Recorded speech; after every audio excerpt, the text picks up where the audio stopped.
최근 들어 전 세계가 주목하게 된 스포츠, 태권도. 태권도의 인기가 엄청난 속도로 수직 상승 중에 있다고 하는데요. 태권도라는 스포츠가 하나의 무술의 일종이 아닌 그 이상의 매력을 느끼게끔 한다고 합니다. 한국의 태권도가 미국인 가족의 인생을 뒤집었다는 이야기가 있는데요. 도대체 어떤 일이 일어나서 미국인 가족의 인생이 뒤엎어 놓은 건지 한번 만나보시죠. 안녕하세요. 저는 미국에서 사랑스러운 딸아이와 아들 녀석을 키우고 있는 평범한 엄마입니다. 이 이야기를 이렇게 편안한 분위기 안에서 많은 사람들에게 하게 될 줄은 꿈에도 몰랐네요. 그때 저희는 굉장히 어려운 시기를 지내고 있었거든요. 물론 지금은 그때에 비하면 정말 많이 나아졌습니다. 꽤 많이 낙후된 동네로부터 벗어나 어느 정도의 안전을 보장받을 수 있는 곳에서 지내니까요. 저는 남편을 사고로 일찍 잃게 되고 가정 내에서 엄마와 아빠의 역할 두 가지를 모두 해야 했어요. 사고였지만 일찍 저희들 곁을 떠난 남편을 매일 밤마다 원망했네요. 투잡은 물론이고 쓰리잡을 하는 날도 있었어요. 싱글맘은 정말 어려운 길이더라고요. 주변 이웃들은 남편 없이 아이를 키우는 저를 무시했고 저희 아이를 보는 시선도 좋지 않았어요. 가엾고 안타깝다라는 시선은 바라지도 않는데 되려 이상한 이야기를 만들기도 하더라고요. 그러던 찰나 어느 날 학교를 마치고 집에 돌아온 아들 녀석이 옷이 너무 지저분한 거예요. 가방에는 웬 쓰레기들이 잔뜩 들어있었고요. 이야기를 모르니 한참을 대답을 안 하다가 울음을 쏟아내며 이야기를 했어요. 학교 친구들이 아빠가 없다며 놀리고 괴롭힌다고. 넌 아빠도 없으니 우리가 괴롭혀도 잃을 곳도 없지? 라며 저희 아들을 괴롭히고 있었더라고요. 아들은 학교에 다니고 싶지 않다며 한참을 울었습니다. 딸아이가 이렇게 당했다면 어땠을까 눈앞이 깜깜하더라고요. 일단은 아들 녀석도 다시는 이렇게 맞는 일은 없어야겠다라는 생각이 섰습니다. 체구가 꽤 왜소하기도 하고 여러 면에서 괴롭히기 좋은 조건들이 있었던 것 같아요. 그래서 저는 아들에게 무술이라도 가르쳐야겠다는 생각을 했습니다. 벌이가 힘들긴 하지만 그래도 지금 사춘기 시기에 아이가 방치되면 안 되겠다라고 생각했어요. 동네에 어떤 곳이 있을까 살펴보니 아무래도 동네가 동네인지라 괜찮은 체육도장은 없었네요. 두 가지 선택지가 있었는데 한 곳은 중국 쿵후도장이었고 다른 한 곳은 집에서 꽤 거리가 되는 태권도장이었어요. 물론 지금에서의 한국은 K-팝도 그렇고 유명한 부분도 많고 아메리카 갓탤런트에서 태권도 시범단이 준우승을 하기도 했죠. 그래서인지 미국의 곳곳에 태권도장이 많이 생겨나긴 했지만 저희 아이를 보낼까 하고 알아보던 시절엔 굉장히 생소한 스포츠였어요. 그래서 저희 아들은 쿵후도장을 먼저 가봤어요. 그날은 충격 그 자체였습니다. 일단 미국에 위치한 쿵후도장인데도 관장의 영어가 너무 서툴렀어요. 그리고 전날에 과음을 한 건지 술 냄새가 풀풀 났죠. 수업에 적극적이지 않았고 수업에 온 아이들을 되려 방치하는 모습을 보였습니다. 표정도 어둡고 삭막한 분위기 안에서 도대체 저 사람은 이 쿵후도장을 운영하는 이유가 뭔가 싶더라고요. 금액을 들어보니 정말 터무니없는 가격이었어요. 아무리 노력을 한다고 해도 감당하기 버거울 것 같아서 쿵후도장을 그렇게 뒤로 하고 나왔네요. 그 길로 그냥 집에 돌아가기가 아쉬워서 태권도장을 한번 가보기로 했습니다. 거리가 꽤 되기도 하고 생소한 스포츠여서 아들 녀석이 태권도는 싫다며 한참 실랑이를 했습니다. 그래도 아이를 위해 가르치려고 하는 건데 아이가 원치 않으면 사실 가르치는 게 어렵겠다라고 마음이 섰고 그냥 나온 김에 한번 들려나 보자며 아이를 설득해서 태권도장으로 향했습니다. 도착한 태권도장은 또 저희에게 새로운 충격을 주었는데요. 앞전에 방문했던 쿵후도장과 너무 다른 모습을 하고 있었기 때문입니다. 관장님은 영어에 굉장히 능숙했고 아이들을 대하는 모습도 달랐습니다. 여유롭게 아이들과 소통하는 모습들이 태권도장 전체 분위기를 책임지고 있는 듯했죠. 편안한 분위기 안에서 아이들이 스포츠를 이해하고 배워갈 수 있겠다라는 기대감도 생겼습니다. 태권도장에서 만난 아이들은 눈빛이 살아있더군요. 그리고 태권도 품새? 시합을 위해서 태권도 시범단이 초청되어서 시범을 보이고 있던 터라 잠시 구경을 했었습니다. 그때 태권도라는 무술이 정말 화려하고 강인하며 매우 강한 집중력을 요구한다는 사실도 알게 됐죠. 그때까지는 태권도가 그렇게 화려하고 강인한 스포츠인 줄은 전혀 모르고 있었거든요. 그리고 무엇보다 태권도장 안에서의 분위기는 아이들에게 스포츠를 가르치기도 하지만 인성교육을 중요하게 생각하는 듯 했습니다. 관장님과 이야기를 해보니 체육을 배우는 것도 중요하지만 그 안에서 예의와 부모 공경을 먼저 배우고 무술인으로서 갖추어야 할 인간이 되는 덕목을 먼저 갖추게 한다고 했습니다.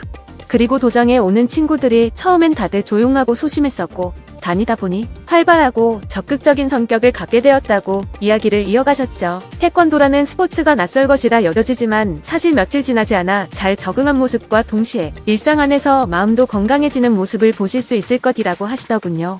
태권도장에 비치된 장난감과 만화책을 구경하는 아들의 모습을 보니 아들도 태권도장이 꽤 마음에 들지 않았나 싶었습니다. 그리고 태권도장에 다니는 아이들의 분위기가 인성교육을 잘 받아서인지 아들이 학교에서 겪었던 따돌림이나 괴롭힘을 당할 분위기는 아니었고요.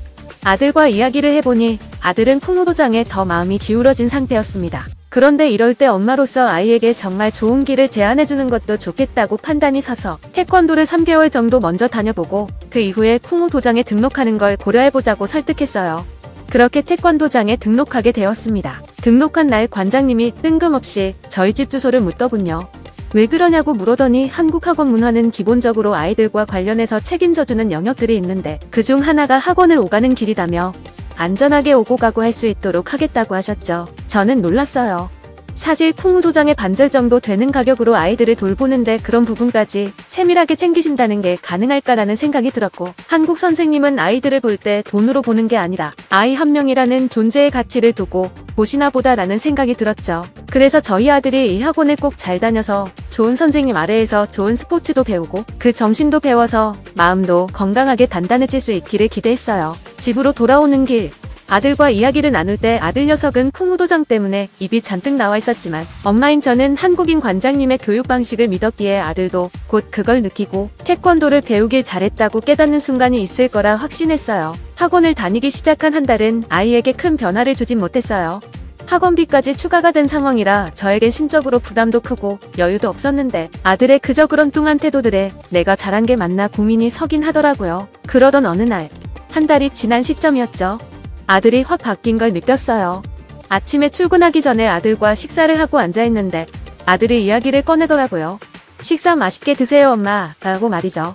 저는 너무 당황해서 그런 말을 왜 하냐며 물었더니 태권도장에서 배웠다고 하더군요. 어른과 식사할 때는 인사를 먼저 하고 어른이 포크를 들기 전까진 음식에 먼저 손을 대지 않는 게 예의라고 말이죠. 밥상머리 교육이라고 불리는 교육을 제가 늘 놓쳤는데 태권도장에서 아이가 배워왔네요.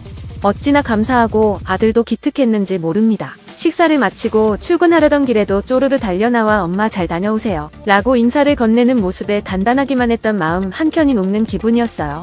나오는 길에 한참을 울었네요. 그렇게 저희 집의 분위기가 조금씩 바뀌기 시작했어요. 태권도장을 다녀온 후 저도 퇴근을 하고 나면 아들과 딸, 저까지 도란도란 모여 앉아서 하루 보냈던 이야기를 나누는데 그 안에서 아들 녀석은 태권도장에서 있었던 일들에 대한 이야기를 많이 하기 시작했어요. 어두워 보이던 얼굴빛이 많이 밝아진 모습도 보이고 아들이 점점 회복하고 있구나라는 생각에 관장님께 참 감사했어요. 외아들 녀석의 규칙적인 운동으로 왜소했던 체격은 꽤 나덩치가 생기기 시작했고 어디서 배워온 건지 한국어를 써가면서 이전의 모습과 꽤 다른 모습을 보여줬어요. 얼마 전 아들이 본인을 때리며 괴롭히던 친구가 쿵후 학원에서 배운 기술이라며 본인을 공격하려고 했는데 아들 녀석이 태권도장에서 배운 동작이 몸으로 자연스레 나타나서 그 공격을 막아냈다고 하더라고요. 그 이야기를 웃으며 전하는 모습에 태권도장에 보내길 정말 잘했다라는 생각을 했어요. 그렇게 몇 년을 태권도를 다니며 저희 아들은 사춘기를 잘 넘기고 고등학교에 진학할 수 있었어요. 염려가 컸던 친구 관계는 많이 좋아져서 이제 그렇게 걱정스러운 상황들은 아니었죠. 고등학생이 된 아들과 함께 태권도장 관장님께 인사를 하러 한번 다녀오자라며 갔어요. 도착한 태권도장은 또 충격이었어요. 태권도장에서 관장님이 아이들을 데리고 비빔밥이라는 한국 전통 음식을 소개하고 있더라고요. 하하호 너도 나도 웃으며 같이 밥을 비비는 모습이 얼마나 보기 좋던지요. 그리고 한켠에서 관장님의 와이프분은 아이들에게 한국어를 가르쳐주고 있었어요. 태권도장을 운영하는 한국인 저 부부는 정말 아이들에게 진심이 가득하구나라고 느꼈어요. 사실 저희 아들도 태권도장을 다닐 당시 태권도장에서 밥을 먹고 왔던 이야기를 했었는데 그 장면을 실제로 보니 그 당시 저희 아들을 챙겨주신 관장님께 또 높은 감사가 생겼어요. 그저 운동을 열심히 하면서 체격도 많이 커지고 운동신경도 많이 늘었다고 생각했는데 내면을 살펴보니 한국인 관장님은 스포츠뿐만 아니라 아이의 일과 기본적인 일상을 공유하며 잘 자랄 수 있도록 필요한 많은 요소를 적극적으로 제공해 오셨던 거죠. 그렇기에 지금의 저희 아들이 있을 수 있었던 거고요. 이 자리를 빌려서 다시 한번 감사합니다. 관장님. 네, 오늘은 학교에서 괴롭힘을 당하는 아들을 위한 해결 방안으로 한국인 태권도를 가르쳐 전인격적으로 성장할 수 있었던 경험을 보게 되었네요. 해외 각 반응 살펴보겠습니다. 해외 반응. 아메리카 갓 탤런트에 나온 태권도 시범단 봤어? 아쉽게 준우승을 차지했지만 내 마음속에서는 우승이나 다름없었어. 나도 다음날 바로 태권도를 등록했다고. 태권도. 이제는 배우고 싶어도 줄을 서서 배워야 하는 스포츠.